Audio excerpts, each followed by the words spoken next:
Segundo Reis, capítulo 6, do versículo 13 ao 23. Ordenou o rei: descubram onde ele está, para que eu mande capturá-lo. Quando lhe informaram que o profeta estava em Dotã, ele enviou para lá uma grande tropa com cavalos e carros de guerra. Eles chegaram de noite e cercaram a cidade. O servo do homem de Deus levantou-se bem cedo pela manhã e, quando saía, viu que uma tropa com cavalos e carros de guerra havia cercado a cidade. E então ele exclamou: ah, meu senhor, o que faremos? E o profeta respondeu: não tenha medo, aqueles que estão conosco são mais numerosos do que eles. E Eliseu orou, dizendo: Senhor, abre os olhos dele para que veja.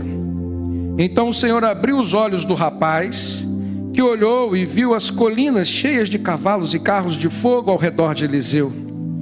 E quando os arameus desceram na direção de Eliseu, ele então orou ao Senhor, dizendo: fere estes homens de cegueira. E então ele os feriu de cegueira, conforme Eliseu havia pedido. Eliseu lhes disse: este não é o caminho, nem é a cidade que procuram. Sigam-me, e eu os levarei ao homem que vocês estão procurando. E os guiou até a cidade de Samaria. Assim que entraram na cidade, Eliseu disse: Senhor, abre os olhos destes homens para que possam ver.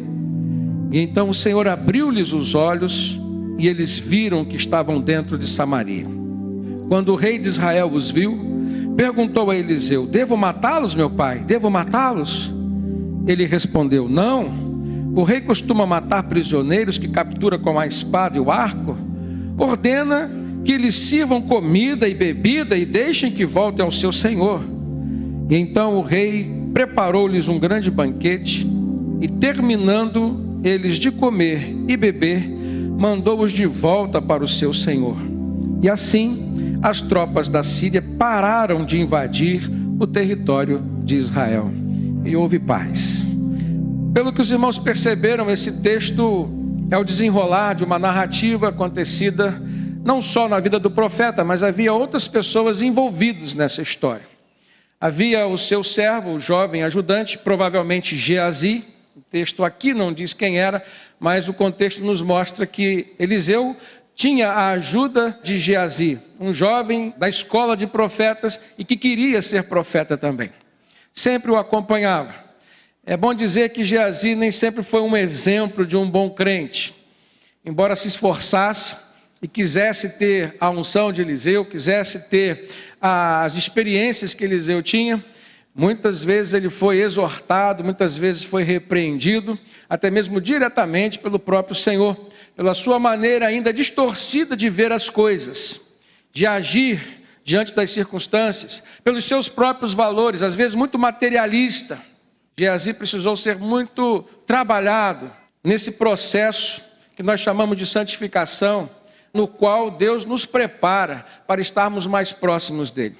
Havia também dentro desse contexto um rei da Síria, o rei de Israel, o povo de Deus. Havia também o exército da Síria, aqui chamado de exército arameu, e que era o exército inimigo de Deus. A história se desenrola assim. Naquele tempo, a Síria era uma potência muito maior do que Israel.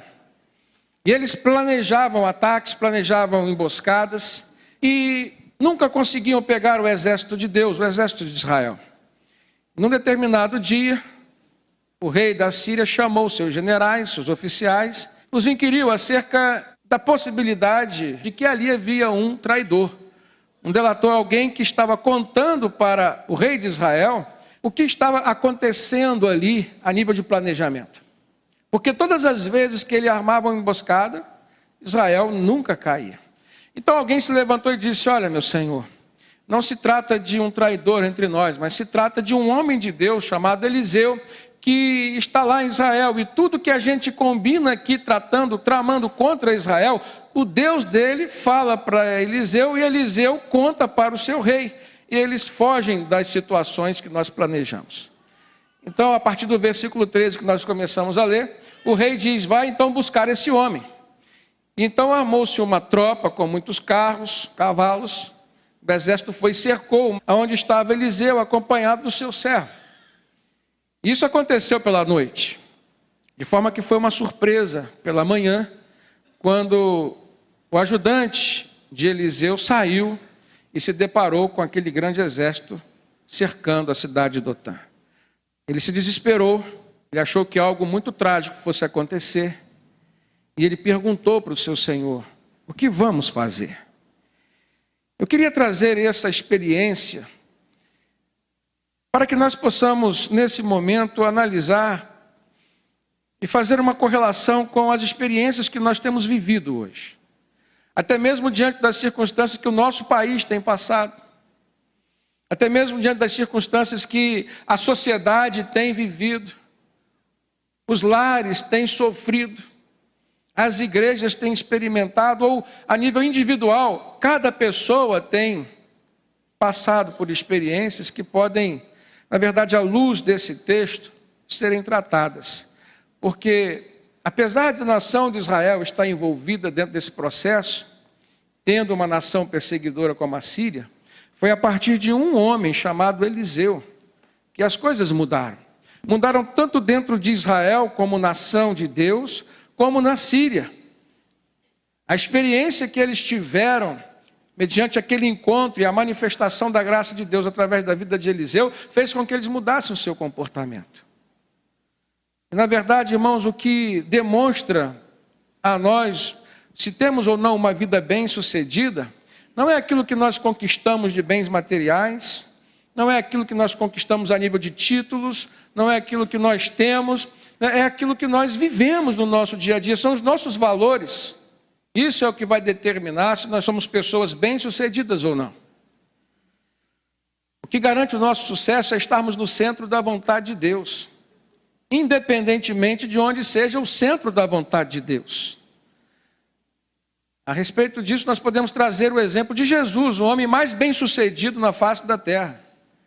E morreu pobre financeiramente, morreu sendo envergonhado numa cruz, mas estava no centro da vontade de Deus, porque a cruz era o centro da vontade de Deus para ele. Eliseu foi esse homem bem-sucedido, teve porção dobrada do Espírito e da unção que Deus tinha dado a Elias. Mas foi um homem que prioritariamente buscou viver no centro da vontade de Deus, diferentemente de Geazi, o seu servo. Então o que nós podemos trazer para nós hoje é que as circunstâncias adversas acontecem ainda hoje, as mesmas que aconteciam antes, talvez de uma forma diferente, mas elas continuam acontecendo. Da mesma forma que o problema amanheceu na porta de Geazi e de Eliseu, muitas vezes nós amanhecemos com um problema batendo a nossa porta. E a questão é, às vezes nós não sabemos como reagir, não sabemos o que falar, o que fazer. E o que está dentro de nós é uma expectativa, uma esperança de uma manifestação do poder de Deus, como houve na parte de Geazi. Ele disse: o que faremos, meu Senhor? Ele apontou para Eliseu como sendo o representante de Deus ali. Ele sabia que Eliseu era alguém que vivia intimamente com Deus. Agora, hoje, os problemas ainda existem. A grande questão é que, às vezes, nós reagimos aos problemas como Geazi, e às vezes nós reagimos como Eliseu reagiu. E qual foi a diferença entre Geazi e Eliseu?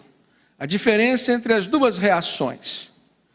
Geazi se desesperou, e quando perguntou para Eliseu o que eles haveriam de fazer, Eliseu já tinha uma resposta clara, reta e objetiva. Ele disse: não tenha medo, porque maior é o número dos que estão conosco do que o número daqueles que estão com eles. Eliseu viu o que Geazi não tinha visto. Essa é a primeira questão que eu gostaria de trazer para a nossa reflexão. Como detectar e confiar na presença de Deus ao seu lado? Eliseu detectou a presença de Deus, ele viu uma resposta de Deus que Geazi não tinha visto. A grande resposta nesse momento está na forma como Eliseu vivia, como ele construía o seu relacionamento de uma maneira franca, sincera, íntima com Deus. E que Eliseu não era alguém que reagia assim, que vivia assim. Às vezes, irmãos, nós queremos ter na nossa vida os resultados alcançados por Eliseu, mas queremos nos comportar como Geazi. Vermos a manifestação de Deus, mas não através de nós, porque não temos tido condições. Porque a nossa vida muitas vezes não está como deveria estar. Eu estou falando de santidade, estou falando de intimidade com Deus, porque as duas coisas caminham juntas. Estou falando de responsabilidade, de compromisso com o Senhor. Estou falando de interesse por caminhar junto com Deus e ver Deus caminhando junto com você. No Salmo 139 a gente vê Davi, diz no verso 5, tu me cercas, Senhor, por detrás e por diante ou pela frente, e põe sobre mim a tua mão. Se a gente olhar essa última frase, a gente pode fazer uma correlação com a experiência vivida por Eliseu. Tu me cercas por detrás e por diante, e sobre mim põe a tua mão. O que Eliseu viu no momento em que ele estava cercado pelo exército inimigo? Ele viu a presença poderosa de Deus, um exército que o cercava, por detrás, por diante, aliás, toda a sua cidade. Um exército muito mais numeroso do que o exército inimigo de Deus. Uma outra lição que eu gostaria de compartilhar com os irmãos é que existem circunstâncias nas quais Deus já respondeu a nossa pergunta, agindo em nosso favor. E a questão é que nós não enxergamos. O problema não está no agir de Deus. O problema está na nossa percepção humana, ou enquanto humanos que somos. No versículo 16 diz que o profeta respondeu imediatamente a Geazi, não tenha medo, porque aqueles que estão conosco são mais numerosos do que os que estão com eles. E no versículo 17 diz que Eliseu orou, dizendo, Senhor, abre os olhos dele para que ele veja. E Deus então respondeu à oração de Eliseu, e Geazi viu o que Eliseu tinha visto antes. Veja se isso não é um milagre que opera no campo da nossa mente, no campo do nosso espírito. Não se sabe se esse exército estava ali corporeamente.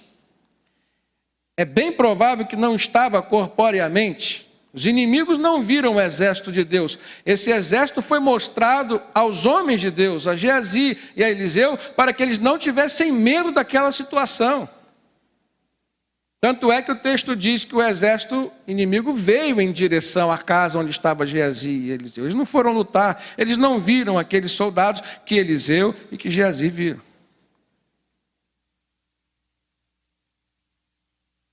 Na maioria das vezes, Deus já pensou, Deus já preparou uma resposta, Deus já agiu em nosso favor e nós não conseguimos ver. O objetivo de Deus é dizer para nós, não tenha medo. O medo vem, irmãos, diante das circunstâncias. Às vezes nós não estamos passando por uma perseguição, por um problema, às vezes não é o inimigo diretamente que está agindo contra nós, mas às vezes é uma decisão que nós temos que tomar. Todos nós tomamos decisões. A nossa vida é movida por escolhas. O nosso futuro depende das nossas escolhas do presente. Então eu tenho medo, eu confesso aos irmãos, tenho medo de escolher, tenho medo de optar, tenho medo de decidir. Esse medo, ele me faz buscar uma dependência maior de Deus. Mas quando eu tenho a certeza de que Deus já está comigo, de que eu já estou no caminho de Deus, eu não sinto esse medo. O que eu sinto, pelo contrário, é essa mão protetora que Davi, no Salmo 139, sentiu e falou, sobre mim tu pões a tua mão. O que eu sinto, ao contrário do medo, é a certeza da presença de um Deus que luta por mim, que guerreia por mim. É o que Davi disse no Salmo 139, tu me cercas por detrás e por diante, ou seja, existe uma proteção espiritual sobre a minha vida. E o apóstolo Paulo fala sobre essa luta espiritual que nós enfrentamos. Ele diz, a nossa luta não é contra a carne, nem contra o sangue, ou seja, nem sempre são contra coisas materiais, não é uma luta corpórea, não é uma luta física. Ele diz, a nossa luta também pode ser contra principados e potestades, contra poderes e autoridades desse mundo tenebroso, que habita nas regiões, nas hostes celestiais. Ele se refere a batalhas espirituais com espíritos que são contrários a Deus, e por serem contrários a Deus, são contrários aos filhos de Deus. Mas da mesma forma que na visão de Eliseu ele viu um exército maior ao seu favor do que um exército contrário a ele, as Escrituras nos mostram, irmãos, que até mesmo a quantidade de anjos é superior à quantidade de demônios.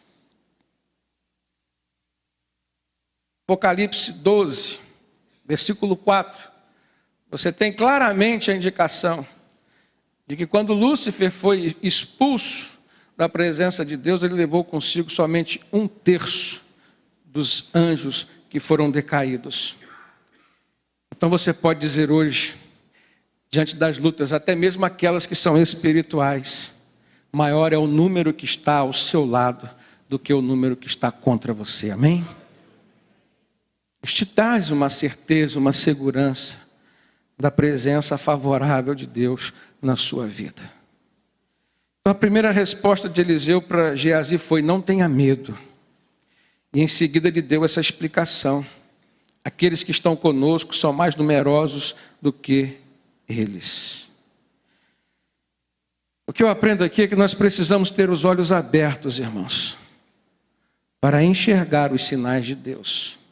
Como Geazi não tinha ainda, e a oração de Eliseu em favor dele foi: Senhor, abra os olhos desse jovem. Não era uma questão de maturidade humana, não era porque ele era jovem. Porque Davi, mesmo sendo jovem, já tinha intimidade e experiências profundas com Deus, já tinha seus olhos abertos. Se trata de maturidade espiritual. Os sinais de Deus, eles têm duas ações diretas na vida de quem tem os olhos abertos pelo Senhor. Primeiramente, Deus sinaliza o seu socorro, ou seja, Deus sinalizou o seu socorro para Eliseu e depois para Geazi. Mas é preciso crer para depois ver. Foi assim que aconteceu com Eliseu e depois com Geazi. Diferente do paradigma humano normal, a gente quer ver para depois crer. Então é no campo da fé, e a Bíblia diz que a fé é o firme fundamento das coisas que se esperam e a prova das coisas que não se veem. Em outras palavras, é você trazer à existência hoje as coisas que ainda não existem. É você ver com os olhos da fé aquilo que Deus já em eternidade determinou que vai acontecer por você e com você. Deus sinalizou o socorro e isso serviu de consolo para aqueles homens, fortaleceu-os naquele momento de dor, de dificuldade, de opressão, de angústia, de indefinição. Talvez esteja alguém hoje aqui passando por um momento assim, e essa palavra vem de encontro à sua necessidade. Mas numa segunda vertente, irmãos, os sinais de Deus também existem para nos alertar com relação ao pecado, mais precisamente com relação ao perigo que o pecado nos apresenta. Se Deus sinaliza com bênçãos, preste atenção que o mesmo Deus sinaliza o perigo que o pecado representa para nós. E é muito fácil a gente ver isso na história. Deus sinalizou para o rei Josafá com relação à morte do rei Acabe. Esses dois se juntaram, consultaram profetas. Os verdadeiros profetas disseram: olha, não vai para essa luta porque vai haver morte. Houve aquele profeta que profetizou para alegrar o rei, falar o que o rei queria ouvir. No final das contas, Josafá se uniu com Acabe, foram para a guerra lá em Ramote-Gileade contra a Síria. E o rei Acabe veio a falecer. Deus tinha sinalizado: não vai. Se nós olharmos para Sansão, olha que exemplo claro. Quantas vezes Deus sinalizou para Sansão o perigo que representava a presença de Dalila na sua vida. Deus tem sinalizado hoje, irmãos, para homens e mulheres nesse campo sentimental, dos relacionamentos amorosos que muitas vezes se desenrolam, alguns lícitos, outros ilícitos. Deus sinaliza contra os dois, com relação aos dois. Não é pelo fato de ser lícito que vai ser bom para você. Será que a tua escolha está certa? Será que Deus está nesse negócio? Será que você consultou o Senhor? Deus sinalizou para Sansão algumas vezes, Sansão não percebeu, não viu, não conseguiu enxergar, não quis enxergar. E a sua vida sucumbiu. Literalmente, os filisteus, inimigos de Sansão, furaram os seus olhos e ele morreu cego. Nós olharmos no tempo de Noé, Deus sinalizando para aquele homem o que haveria de acontecer com a humanidade. Noé teve olhos espirituais para crer no que ainda haveria de acontecer 120 anos depois. Construiu a arca, abrigou sua família, salvou a si mesmo e a sua família. Por quê? Porque viu e creu os sinais de Deus. Abraão, Deus ia acabar com a cidade de Sodoma e Gomorra, fato verídico, confirmado, comprovado pela arqueologia. Lá morava Ló, sobrinho de Abraão. Deus sinalizou para Abraão, dizendo que haveria de destruí-lo. Olha só, irmãos, vale a pena viver uma vida de intimidade com o Senhor. Vale a pena viver como Eliseu vivia. Existe uma grande tentação da nossa parte de vivermos como Geazi vivia. Geazi era o cara que estava perto, estava próximo, andava com o homem de Deus, mas não era a pessoa quem Deus operava e em quem Deus operava. Da mesma forma hoje, às vezes a gente se contenta em estar perto de pessoas, estar perto de uma congregação, a gente é amigo do cristianismo, mas a gente não está inserido dentro de um cristianismo verdadeiro e autêntico, portanto, a gente só vê acontecendo nos outros e através dos outros, mas não vê acontecendo em nós e através de nós. Grande convocação de Deus hoje para mim e para você é vencermos essa tentação de agirmos como Geazi e sermos como Eliseu. Um homem em quem Deus operava e por meio de quem Deus agia. Os nossos olhos, irmãos, eles são portas de entrada da nossa alma. A Bíblia nos ensina assim. Entradas tanto do bem quanto do mal. Se nós olharmos agora para o conceito que Jesus trouxe sobre isso, ele disse assim: são os olhos a candeia do corpo. Se os teus olhos forem bons, todo o seu corpo será luminoso, mas se os seus olhos forem maus, com grandes trevas cobrirão o teu corpo. Então, ter os olhos abertos para enxergar Deus, enxergar as respostas de Deus, a verdade exige de nós as lentes espirituais que só o Espírito Santo, o Espírito de Deus pode nos dar. É aí que entra o nosso compromisso com o Senhor. A nossa experiência com Deus vem por meio da nossa relação com Ele, irmãos. Eliseu tinha essas lentes espirituais do Espírito Santo e Geazi não tinha. Eliseu precisou orar para que Deus desse para o seu servo Geazi. A vontade revelada de Deus é que todos nós enxerguemos com esses mesmos olhos. Jesus falou: e conhecereis a verdade, e a verdade vos libertará. Outra vez Jesus disse: eu sou o caminho, a verdade e a vida, e ninguém vem ao Pai a não ser por mim. Não existe outro caminho, não existe outro meio, não existe outro intermédio. Agora o problema é que nem sempre a gente quer.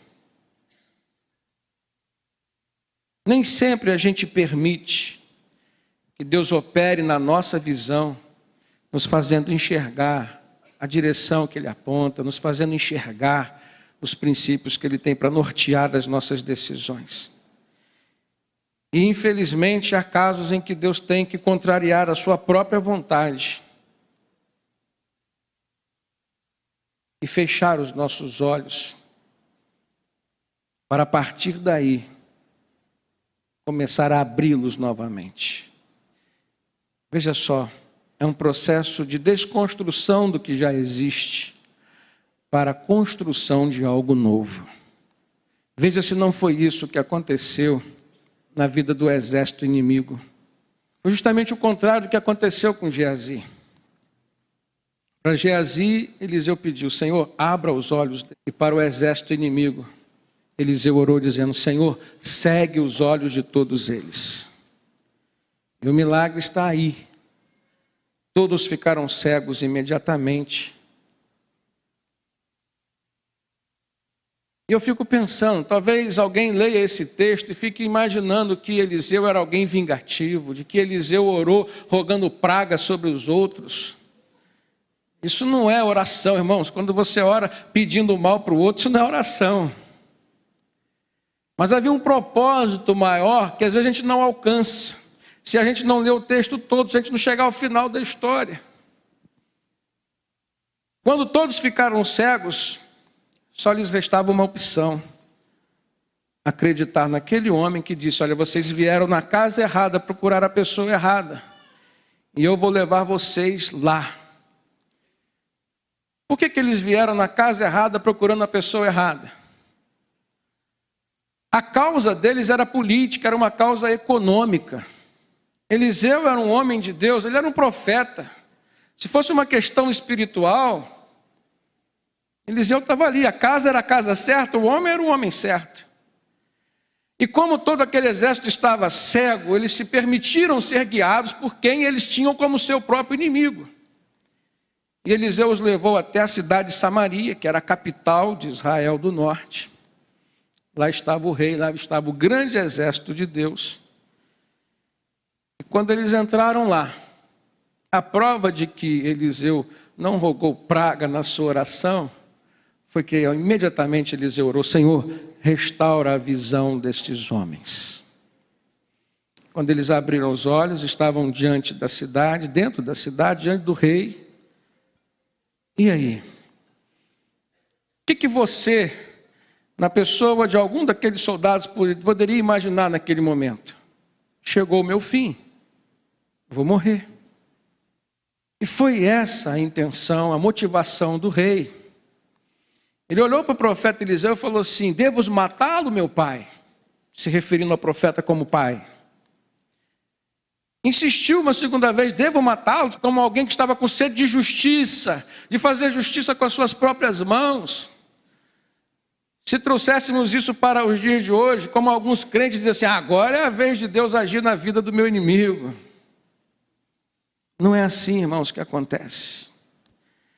A Bíblia diz que se Deus nos julgasse segundo os nossos padrões de justiça, nós estaríamos perdidos.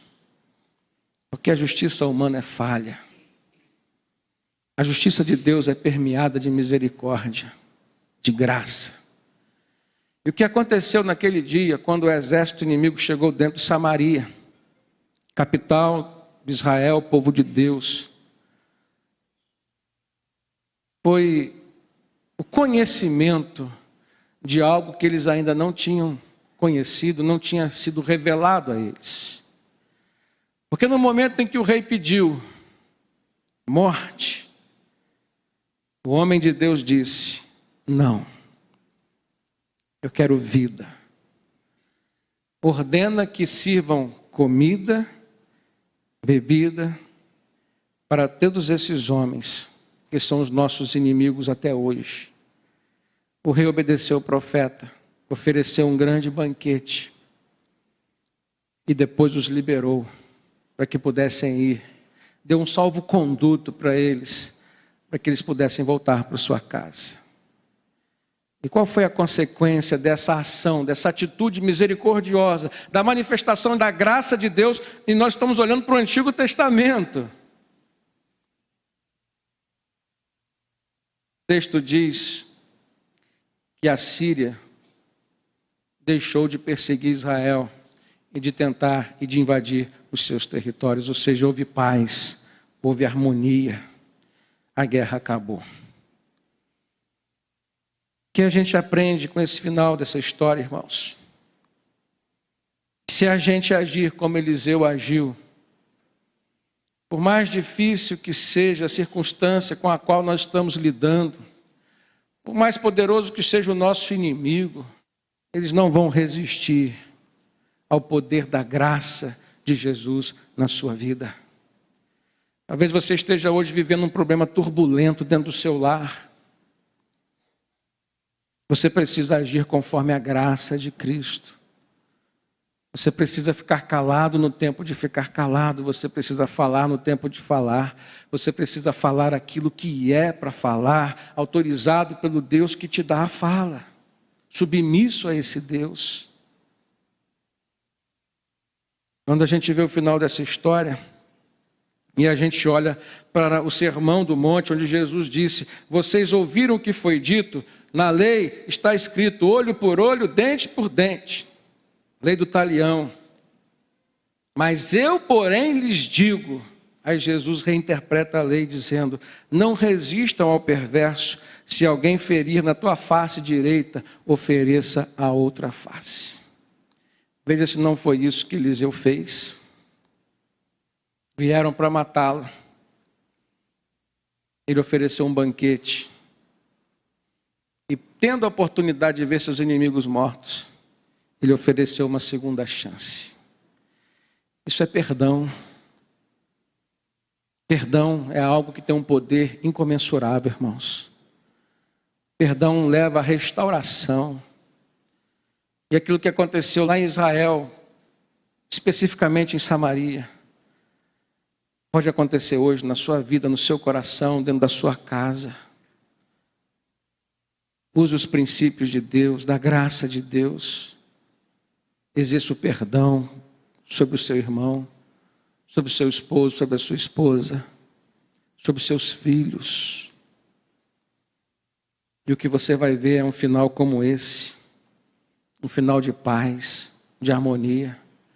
Seus inimigos vão compreender aquilo que habita em você, que é superior a toda e qualquer força contrária à força de Deus na sua vida. Amém? Jesus disse: façam aos outros o que vocês querem que eles façam a vocês, pois essa é a lei e os profetas. Provavelmente se referindo a essa atitude do profeta Eliseu.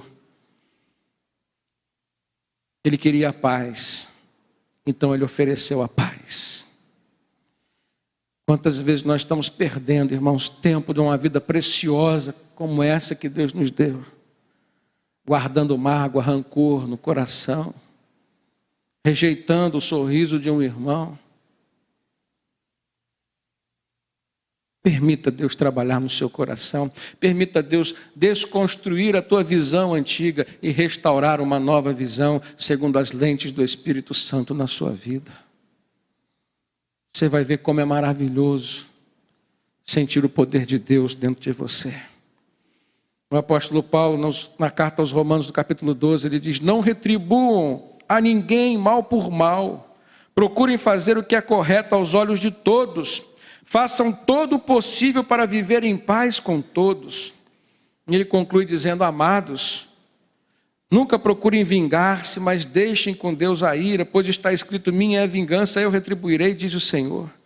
Pelo contrário, Paulo diz: se o teu inimigo tiver fome, dá-lhe de comer. Se o teu inimigo tiver sede, dá-lhe de beber, porque fazendo assim estarás amontoando brasas vivas sobre ele. Veja se não foi isso que Eliseu fez, irmãos.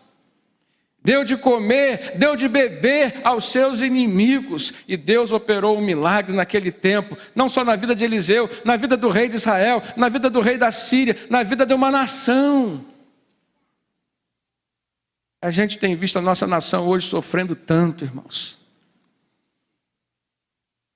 Até certo tempo era intolerância religiosa o nosso problema. Hoje eu vejo que um dos problemas que está nos atingindo é a intolerância política.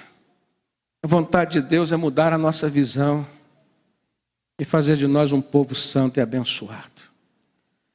Que a gente possa refletir à luz desse texto sobre todas as questões que estamos vivendo, não só a nível de nação, como Israel viveu com a Síria, mas a nível de nossos lares.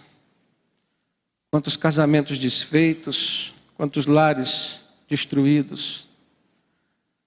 Por quê?